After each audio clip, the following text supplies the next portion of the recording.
एक गांव में एक बहुत ही भोला लड़का रहता था। वह प्रतिदिन रात में सोने से पहले अपनी नानी से कहानी सुनाने को कहता था। नानी उसे स्वर्गलोक, पाताल लोक, चंद्रलोक, सूर्यलोक आदि की कहानी सुनाया करती थी। एक दिन नानी ने उसे स्वर्ग का वर्णन सुनाया।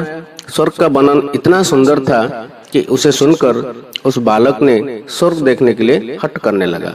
नानी ने उसे बहुत समझाया कि मनुष्य स्वर्ग नहीं देख सकता, किंतु बालक रोने लगा और रोते रोते ही वो सो गया। उसे स्वप्न में एक तेजस्वी चमकते हुए देवता दिखाई पड़ते हैं और वो कह रहे थे, बालक तुम्हें स्वर्ग देखना है ना, तो उसके लिए तुम्हें मूल्य देना पड़ेगा। तुम सर्कस देखने जाते हो तो टिकट देते हो ना, स्वर्ग देखने के लिए भी तुम्हें उसी प्रकार रुपए देने पड़ेंगे।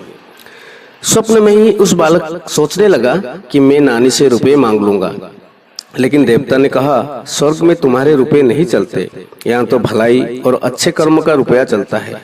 अच्छा, तुम ये डिबिया अपने पास रखो। जब तुम कोई अच्छा काम करोगे तो इसमें 1 रुपया आ जाएगा, और जब कोई बुरा काम करोगे तो 1 रुपया इसमें से उड़ जाएगा, और जब यह डिबिया भर जाएगी तब तुम स्वर्ग देख सकोगे। जब बालक की नींद टूटी तो उसने अपने सिरहाने सचमुच एक डिबिया देखी। डिबिया लेकर वो बड़ा प्रसन्न हुआ। उस दिन नानी ने उसे 1 रुपया दिया। पैसे लेकर वो घर से निकला। रास्ते में एक रोगी भिखारी उससे पैसा मांगने लगा। बालक भिखारी को बिना पैसे दिए भाग जाना चाहता था। इतने में उसने अपने स्कूल टीचर को सामने से आते देखा। उसके टीचर उदार लड़कों की बहुत प्रशंसा किया करते थे। उन्हें देखकर उस लड़के ने भिखारी को पैसे दे दिया। टीचर ने उसकी पीठ ठोकी और प्रशंसा की। घर लौटकर बालक ने वो डिबिया खोली, किंतु वो खाली पड़ी थी। इस बात से बालक को बहुत दुख हुआ। वो रोते रोते सो गया। सपने में उसे वही देवता फिर दिखाई पड़े और बोले, तुमने टीचर से प्रशंसा पाने के लिए पैसा दिया था, सो प्रशंसा मिल गई, अब रोते क्यों हो?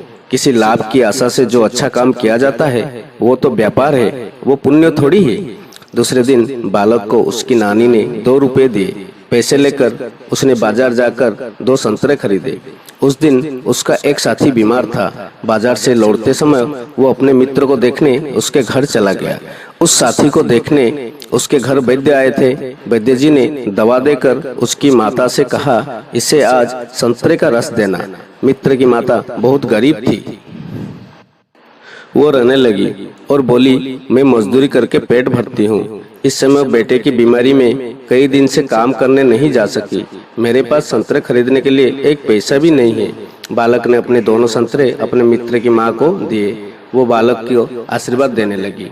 घर जाकर जब बालक ने अपनी डिबिया खोली तो उसमें 2 रुपये चमक रहे थे। एक दिन उस बालक खेल में लगा था। उसकी छोटी बहन वहां आई और उसके खिलौने को उठाने लगी। बालक ने उसको रोका। जब वो नहीं मानी तो उसने उसे पीट दिया। बेचारी लड़की रोने लगी। इस बार जब उसने डिबिया खोली तो देखा कि उसके पहले के इकट्ठे कई रुपये उड़ जाते हैं। उसे बड़ा पश्चाताप हुआ। आगे से उसने कोई बुरा काम नहीं करने का पक्का निश्चय कर लिया। बालक ने पहले रुपए के लोभ से अच्छा काम करता था। धीरे धीरे उसका स्वभाव भी अच्छा काम करने का हो गया। अच्छा काम करते करते उसकी डिबिया रुपयों से भर गई। वो स्वर्ग देखने की आशा से प्रसन्न होता है। इस डिबिया को लेकर वो अपने बगीचे में पहुंचा। बालक ने देखा कि बगीचे में पेड़ के नीचे बैठा हुआ एक बूढ़ा साधु रो रहा है। वो दौड़ता हुआ साधु के पास गया और बोला, बाबा आप क्यों रो रहे हो?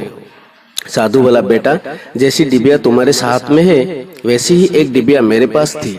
बहुत दिन परिश्रम करके मैंने उसे रुपयों से भरा था। बड़ी आशा थी कि उसके रुपयों में स्वर्ग देखूंगा, किंतु आज गंगा जी में स्नान करते समय वो डिबिया पानी में गिर गई।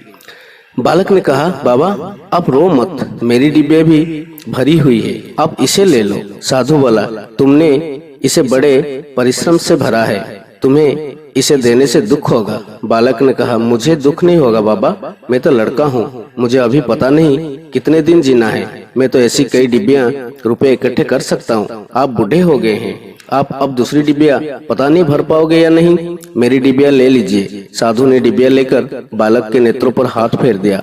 बालक के नेत्र बंद हो गए। उसे स्वर्ग दिखाई पड़ने लगा। ऐसा सुंदर स्वर्ग की नानी जी ने स्वर्ग का वर्णन किया था। वो वर्णन तो स्वर्ग के एक कोने का भी ठीक वर्णन नहीं था। जब बालक ने नेत्र खोला तो साधु के बदले स्वप्न में दिखाई पड़ने वाला वही देवता उसके सामने प्रत्यक्ष खड़ा था। देवता ने कहा, बेटा, जो लोग अच्छे काम करते हैं स्वर्ग उनका घर बन जाता है। तुम इसी प्रकार जीवन में भलाई करते रहोगे तो अंत में स्वर्ग में पहुंच जाओगे।